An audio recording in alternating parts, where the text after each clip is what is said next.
Good evening, everyone. Welcome to a new episode of the Red Devils Corner Kick podcast, a podcast dedicated to Manchester United Football Club.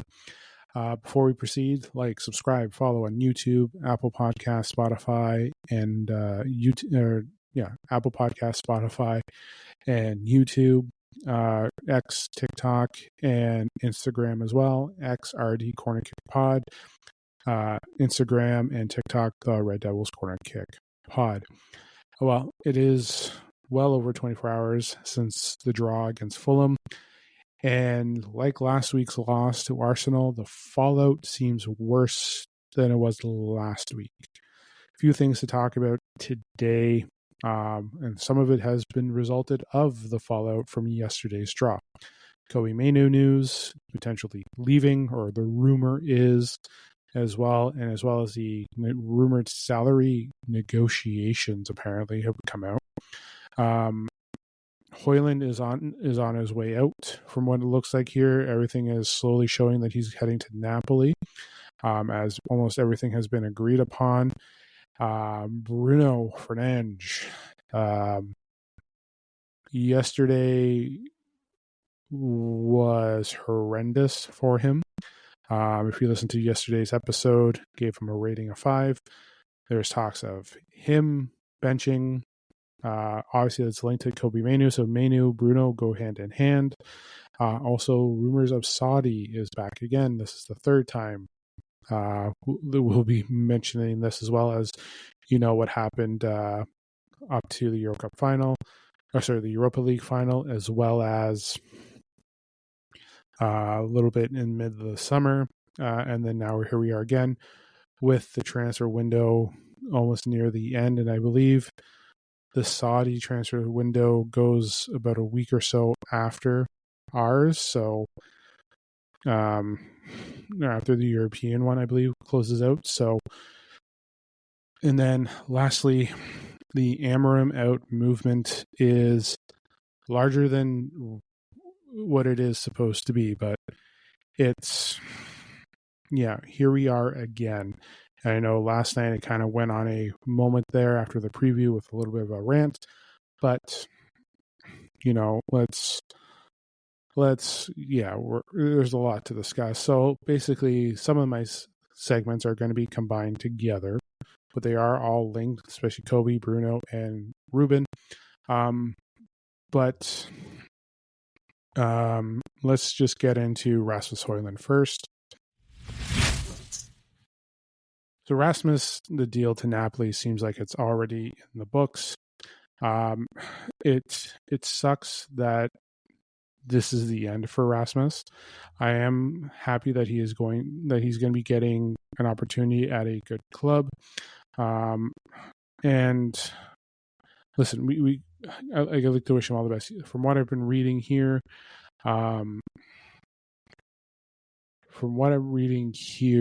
it sounds like he is going to be on loan with an option to buy. From what I read this afternoon, so we'll be getting some funds there, I believe so, and a loan fee. But all signs have been reporting that over the next couple of days, Rasmus Hojlund will be on his way out of Manchester United on loan with an option to buy, which I read earlier kicks in January from some of the reports that I read. I am trying to pull up some of the news articles here if I can get a better reading. So let's just take a look here. I know I saw the deal. I think I saw £39 million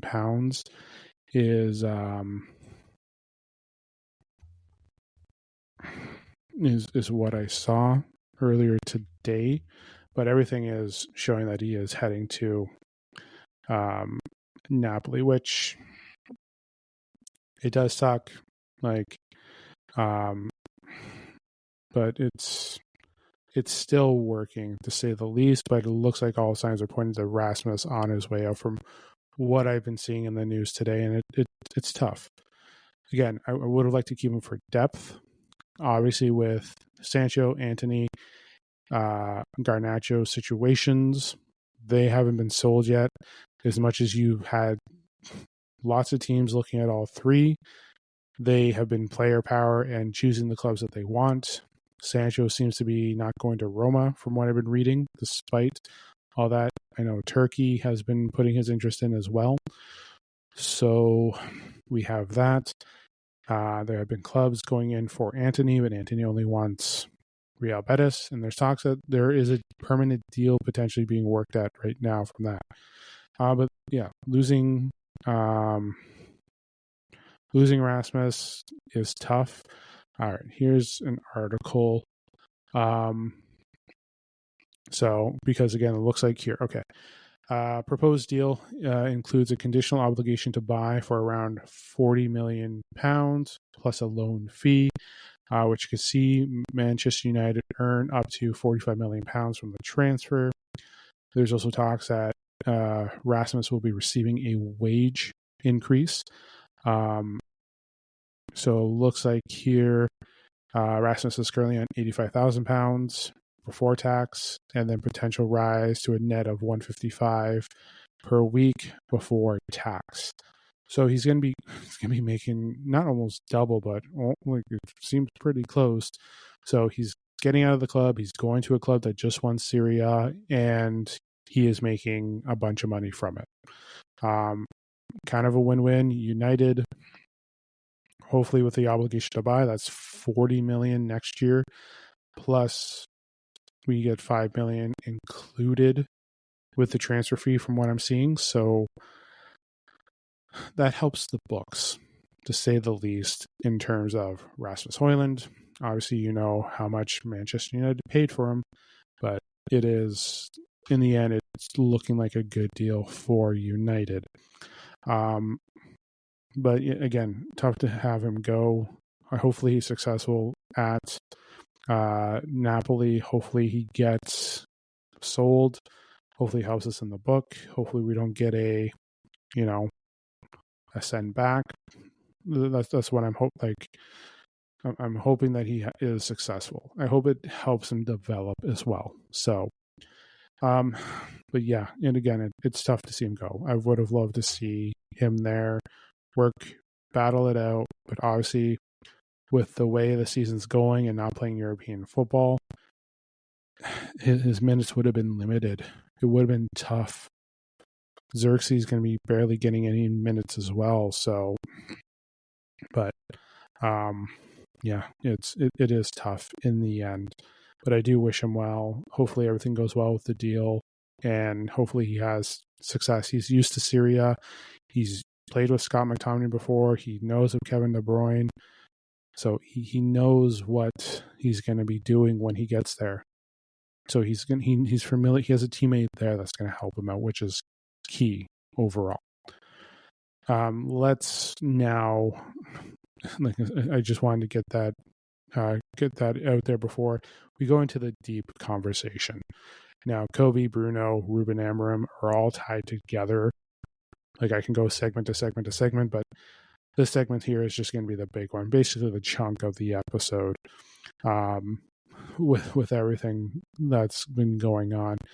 And yeah, let's get into what's happened. It's basically Fallout 2 or Fallout. Yeah, how would I word this out? Yeah, Fallout 2.0. Let's call it that.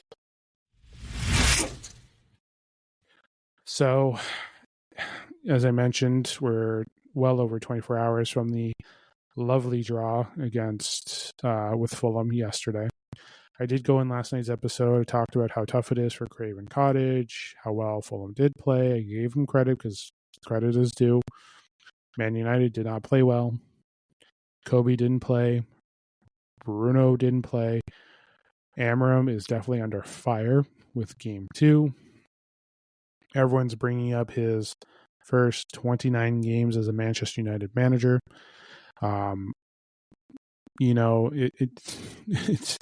It's never easy being a fan of this club, and it's never easy being with this fan group. It's just incredible. it's a new season. Last year, yeah, like, but let's get into it. Today, there has been talks of Kobe Mainoo potentially leaving. And I know nobody wants that. I know nobody wants to see him leave. Nobody wants to have it like he is a talented player. He is. But it's just everything that we see going on the field.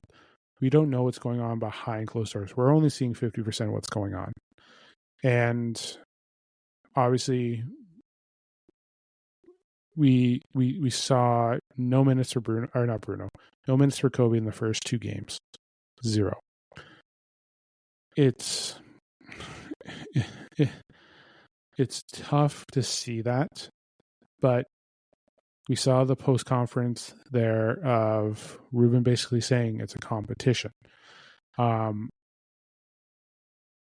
now today, whether this is media driven, fan driven, everything, like there's been a few things going on with Kobe. There's a report of $180,000 per week. That's what he's been wanting for a contract. When I was doing my research and everything, I was looking at the Manchester United salaries. 180 would make him more than Ahmad. That would make him more than Lenny Euro. That would be a lot. So let me see if I can pull it up here if I have it.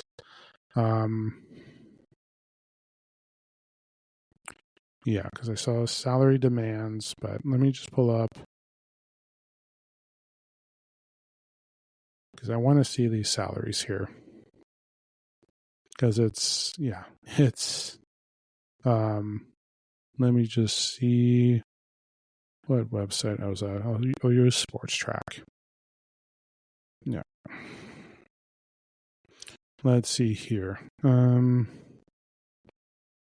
Because Kobe is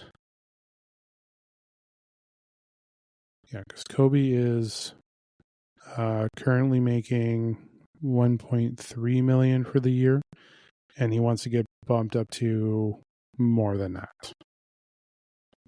So let's see here if I can get. Can not give me the weekly, because that's the one thing I want to see. I want to see it weekly. No, it doesn't give me. It doesn't give me the option for weekly.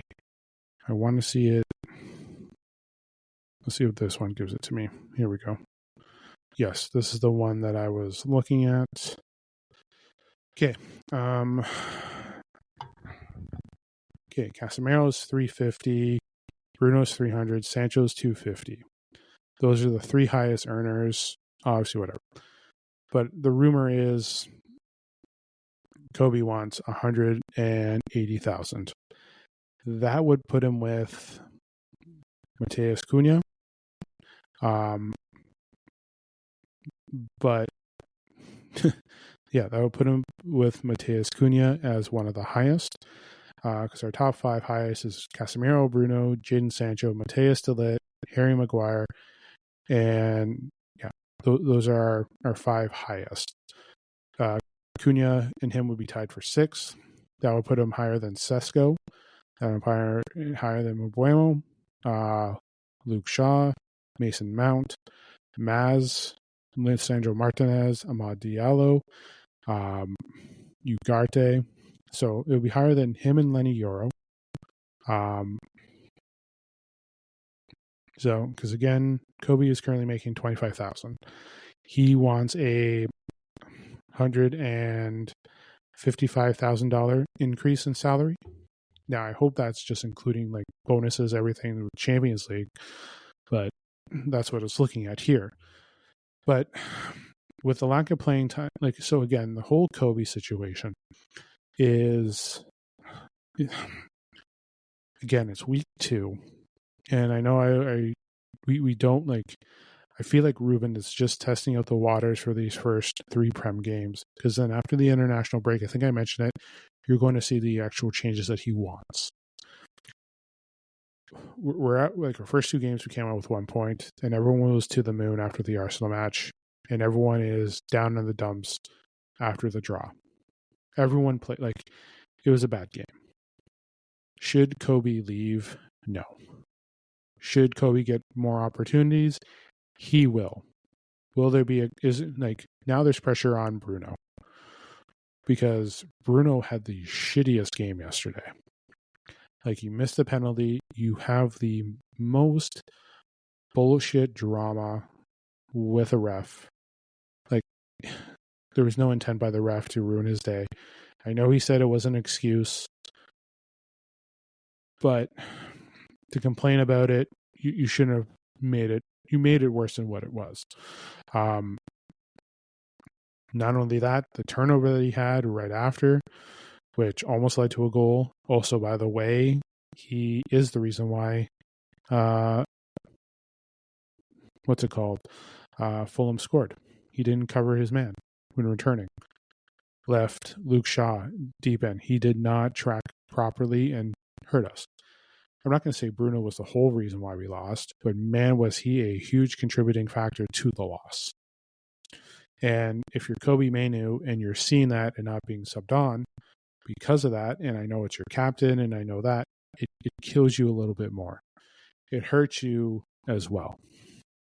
Does it hurt him enough that he's going to leave? I don't know. Some people say there could be something going on with Bruno because you have the Saudi situation coming back again. Here we go, round 3. Will he be leaving to head to the Saudi league to play? Question is, we do not know. No offer has been made, just an inquiry. So we don't know. Again, like, it's tough. Should we sell Kobe Mainoo? I don't want to.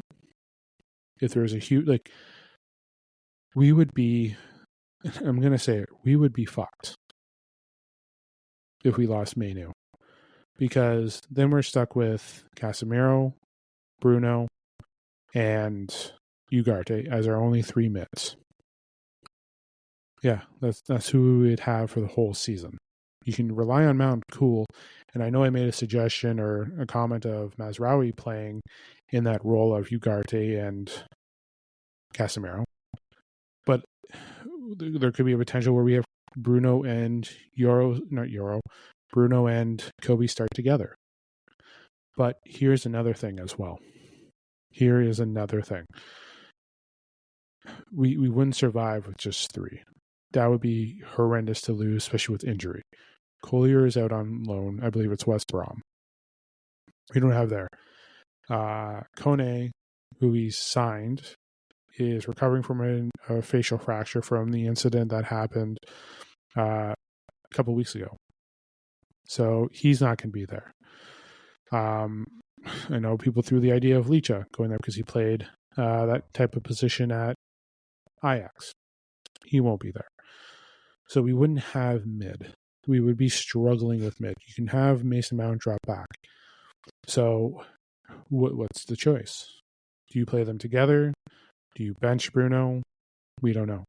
I am going to be doing my preview episode for Grimsby Town today. I'm going to pre-record it. I will release it tomorrow. But this is the situation that we're here with Manchester United. That's the problem that we're having. It's everything that we want isn't happening. Like, okay, how do I word? I know I'm going to take that statement back. This is what gets into the fan base and everything. The fan base wants what's not happening, and it does upset them. In yesterday's game, though it is game 2, it is game 2 of the season, ladies and gentlemen. Game 2. There's nothing to panic yet. But game 2, Kobe, who has been a bright youth person, we know what he did when he came on for Ten Hag, helped us win the FA Cup, played extremely well. He definitely did some key things for us this past year. He also did not help us improve and be better this past year. He didn't. He had his struggles too. Like I mentioned, like as much as I know Hojlund's gone, like the whole team was shit last year. Let's just not say it was just this person, this person, this person. Everyone from the keeper to our back three to our wingers to our attack, everyone was shite. They were. We fired a manager there, brought in a manager who brought in a system, wants to try and build things, and it's not like it's going to take time. And I don't want this episode to be the rant of the year, because my God, if this is the rant of the year, the next game and the game after that and the game after that, I'm going to have like 85 episodes of rants. It's the truth. Like, I know that's a overstatement because we're not going to be playing 85 games. But like 60 rants, maybe. Well, no, not 60, like 50s. You really want me to go that long on a rant, like just repeating the same thing again and again and again and again and again and again?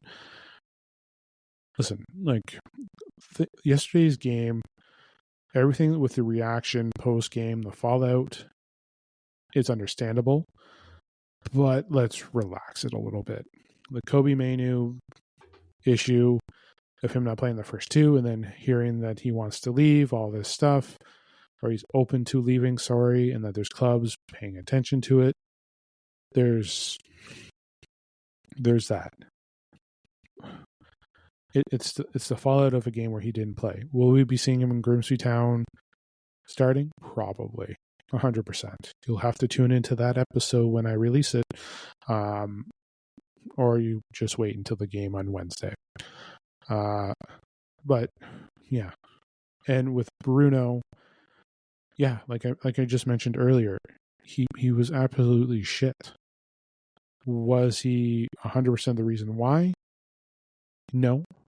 But he is a contributing factor. There was an article released by The Athletic I saw today talking about Bruno, and for me, my response when talking about Bruno is Dr. Jekyll, Mr. Hyde. There are days where he's great, and then there's days where he's absolute trash. And the first game against Arsenal, yep, what we were afraid of, we kind of saw a little bit in Arsenal. And then came Fulham and just boom, straight nosedive.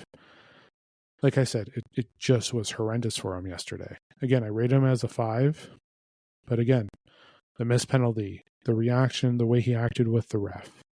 I know he owned it and said it's not the reason for the miss, it's not the excuse for the miss, but you just made it something that it's not. Just like the Kobe Mainoo situation is made something that it shouldn't. Just like the rift between Kobe and Ruben, that's more of a that was created out of nothing. Again, we don't know what goes on in that locker room. Those like that every day. We're not at Carrington. We don't know what he is seeing. We don't know what's happening between Ruben and Kobe. We don't. Okay. But yeah, like again, Bruno just, when it rains, it pours, and it turned into a flood with him. And I'm not going to, like, we always love to debate what we could have done in that game differently because we now know the result. For all we know, everything that like, and I heard this earlier today while listening to other channels. If Bruno scores, Cunha scores, are we having this conversation? That's the question. Woulda, coulda, shoulda, are we having that conversation? If we're in that situation, is Bruno taken off just for rest and we have Kobe coming in? Is Ruben under fire if everything that happened? That's the thing, right? Because now we know what happened and we are and things didn't go the way we wanted it to go. And again, I'm like, when I say we, I mean us as a fan base, because I know everyone had different opinions and they want certain things. I was understanding why he chose the lineup yesterday, Ruben, and I understand the subs, because he mentioned it, and you look at it, Harry Maguire is always there to get a header in. We know Mount can play a deeper role, because he said he wanted to get Mount deeper there because we needed to score, and he brought Ugarte in because he needed that type of midfielder in. And obviously Aiden Heaven was on as well. Casemiro wasn't the best. Ahmad wasn't well. Ahmad didn't hate on Delo is all you want, but he made the switch because Ahmad wasn't playing well. So yesterday just was a terrible game where we didn't deserve to win, and the other team did deserve to win, but we lost. We drew, but again, I mentioned this as well. It felt like a loss. It was a draw and it was a loss, and it felt like we got blown out. I feel like the attitude of the fallout is like we got blown out 7-0 by, let's say 7-0 again by Liverpool. Just to put that there. That's what it's looking like here. Now, does Ruben Amorim need to be sacked? No. He doesn't need to go anywhere. One, it's week 2. 2, he hasn't built the squad yet. Yes, he's got his attack. The defense is great. He's been crying out for a midfielder and the goalkeeper. And Lamens looks like he's on his way in. With the way things are going with Rasmus, those funds could potentially be used to Lamens, and now we have the keeper to develop. And man, the world's going to be crying out for that keeper. This Manchester United club, not the club, sorry, this fan base will be crying out for that keeper to start. Because Binder now will be on a microscope. Onana, who's already on a microscope, will even be on a more of a tinier one. He's going to be watched very delicately, or he's basically on his way out from what it could be. And then Binder watched, and Lamens will be on a tighter on a bigger microscope than Binder and Onana. And if Binder screws up, they're going to hate Lamens more because they brought him in, not realizing that he is a 21-year-old prodigy who is going to take time to develop. And if Lamens doesn't work off the bat, because some United fans just want stuff now and are not willing to wait for it, they are going to lose it. And they're going to go to Ruben Amorim out again. Get him gone. But you got to remember, he's slowly getting there. Sesko, Cunha, Mbeumo need time. And I guarantee at Burnley, you're going to see those 3 starting. I shouldn't say guarantee. I thought I was going to be guarantee against Fulham. So correction. My apologies for that misunderstanding. But we're going to see those 3 start on Saturday.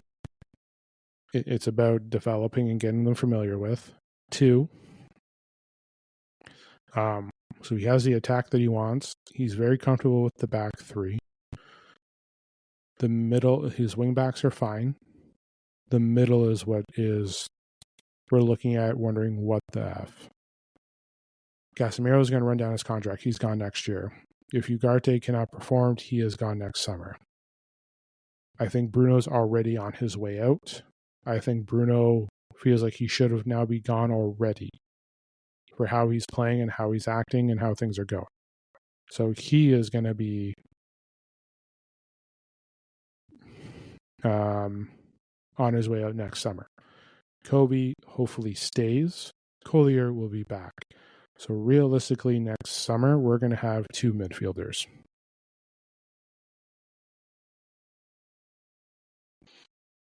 That's wonderful. Hopefully we have funds to buy a midfielder. Hopefully Saliba is the same price as he was this summer.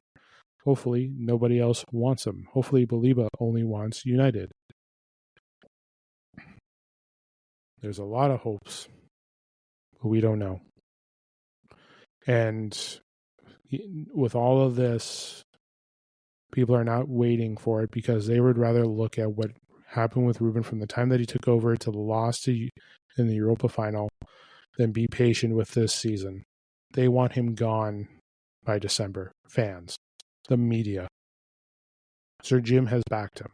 I know of fan channels that are backing him. I also see those fan channels as well saying they are now worried about Ruben. Why are we creating this type of environment? Why? Why are we giving power to those fans that are giving more of a voice than to those fans that actually know what we need to do? I know Ruben has threatened to resign himself for not performing well. He is willing to take accountability. But if he is doing that, it's not because the players or anything. It's because us as a fan base, those are pushing him out. And I don't want him gone. I want him to build what needs to be done. I want Sir Jim and Ineos to build what they have planned. 2028 is the goal. To win the Premier League that year. That's what it is. They have a set goal to develop. We have to give time to build that. We need that window to build. But this fan club is not, some of the members of this fan base are not willing for that. Like I mentioned yesterday, and I think I did say it yesterday, those same people that are Ruben Amorim out would have been the same people that would have fired Sir Alex after finishing 13th in his first season. And those same people that would want to have gone would have been ecstatic because he finished second the next year. And then he finishes 11th the following year. They would have called for his head. They would have. They would have went straight after him. So, there's no winning in, there's winning in sports, but sometimes there's just no winning as a fan. So, the question is everyone jumping ship? I'm not. I'm still backing the manager. I still believe he can lead it, do a good job. He even said it's going to be like this. Are you shocked that his words meant something? Are you shocked that, he was telling the truth? Are you not realizing that he was going to say this was going to happen? You want him out and you want him gone because he's not doing what you want, but he gave you heads up that it's going to suffer? I'm confused. We all knew. We all knew what was going to happen. He warned us, and we knew. I knew. Other fan channels knew. News reporters knew. Fan supporters knew. How about we also realize this? Okay? Craven Cottage is a hard place to play yesterday. Nobody's talking about that. Actually, I did see that today. That is a tough place to play. Like I mentioned yesterday, hate all you want on Tottenham. Tottenham is still a club, and they had a good squad. Things just did not work out well with them like it did for United. But they beat Tottenham at home. They beat Liverpool at home. They drew Arsenal at home. Newcastle, Nottingham Forest, they beat at home. Fulham has always been a decent squad. We struggled to get those 1-0 wins with them, against them. We got lucky. So, here we are. So, we can also give credit to Fulham. I know I did yesterday, despite saying United were trash. And I did say during that, I said Fulham deserves credit. Fulham deserves what they did yesterday. They deserve the credit. They deserve the win. They played better than we did. But no, Ruben has got to go because his first 29 games, he has more games managed than he has for points. They're willing to keep adding in those games with him. So I saw someone post about Gary Neville, what he did at Valencia versus Ruben, and yada, yada, yada. Can we just give it a break? if Ruben, like, I'm hoping for it, and I know other fan channels are hoping for it. I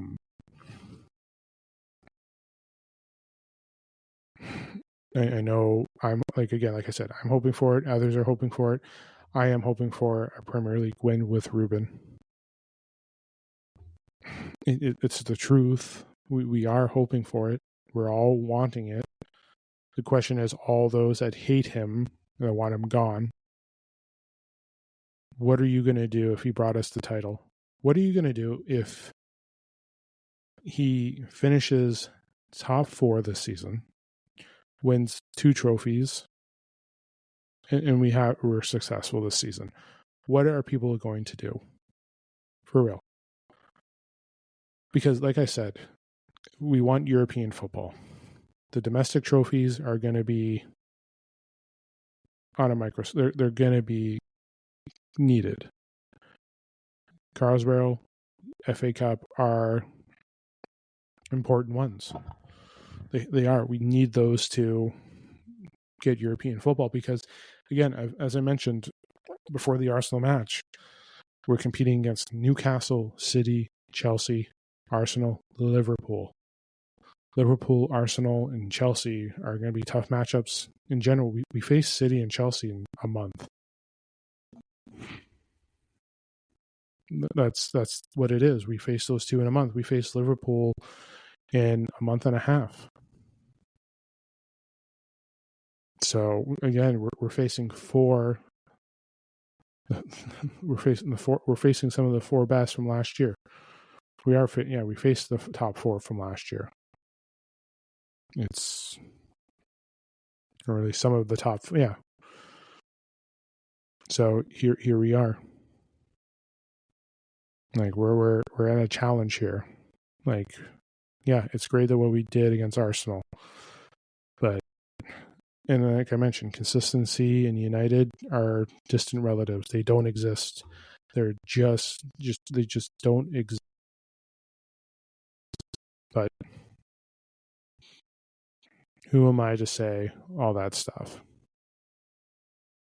But United fans, we have to have faith. You have to give it time. I wasn't going into this Manchester United season expecting a domestic trouble. I wasn't expecting it to be. I was expecting it to be way better than it was last season. Way better than last season. That's what I'm expecting. I'm expecting growth. I'm expecting to get better. I'm also expecting time, patience. But it's just going to take it. It's going to take time. So, but yeah, it's this whole thing with Bruno, Cunha, or not Bruno, Kobe, and Ruben just has to stop. Because I guarantee there isn't anything there between them. At the end of the day, the manager has to make the calls. Whether it's right or wrong in our eyes, it's not our decision to make. We don't dictate how Ruben's future is going to. Realistically, this fan base should not have to dictate. We can be as upset as we want, but it's not like everything that we need has to take time. Some people are already writing off the season after yesterday, which is hilarious. It's the truth. Like, people are writing it off. Fan channels, people, everyone is basically the train is starting now. It's all aboard on Ruben. The confidence, everything as well. Confidence in our captain, the relationship between manager and a player, which is now being pumped more than it ever should have been. It's yeah. And I know people are saying Bruno's going to be the reason why Ruben gets fired. For all we know, Ruben is the reason why Bruno leaves. Maybe that's what it is. Maybe Bruno, because again, we need to see what goes on. We don't know what goes on behind those doors. Maybe maybe Ruben is saying something to Kobe. Maybe Ruben has said something to Bruno. Maybe Ruben has said to Bruno, you're on the hot seat. Maybe these 3 games are the Bruno test, because we brought in Embuemo and Cunha for a reason, to score and win. Bruno, after yesterday, you're again, we're gonna see things that need to be like we can't see, but maybe Ruben has the plan. Maybe Ruben has already said to Bruno, you have these 3 games and that's all you have. Maybe that's why he saw that yesterday. And then you see Saudi coming up too, and you hear the rumors that agents and everything have been asked or have been talking to behind their back.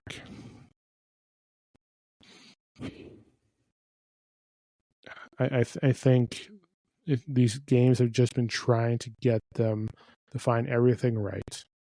And then after the international break, when you don't have players away, though a majority of the players will be away, you're going to have players come back, and then you're going to have them say, hey, here we are. Here we are. This is what's really is going to be happening now. Because we come back, we face City. The week after that, we're facing Chelsea. A couple weeks after that, we're against Liverpool.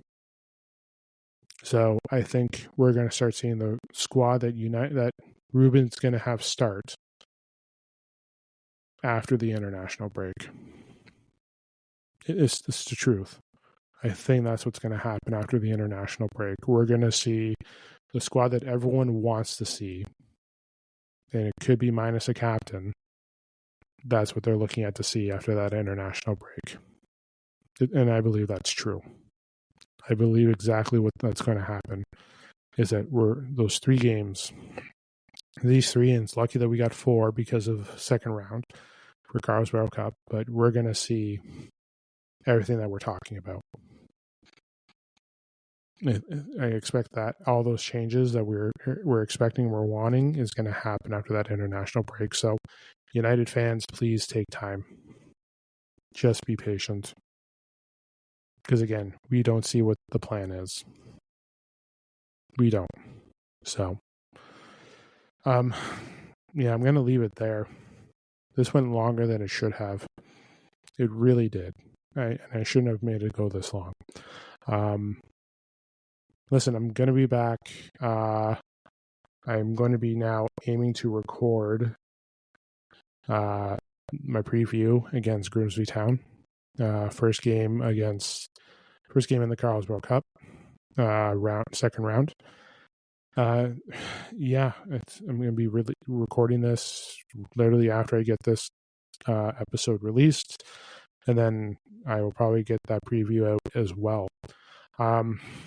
Listen, I know it's not easy. I know it's going to take time, but we have to be patient. United fans, we do.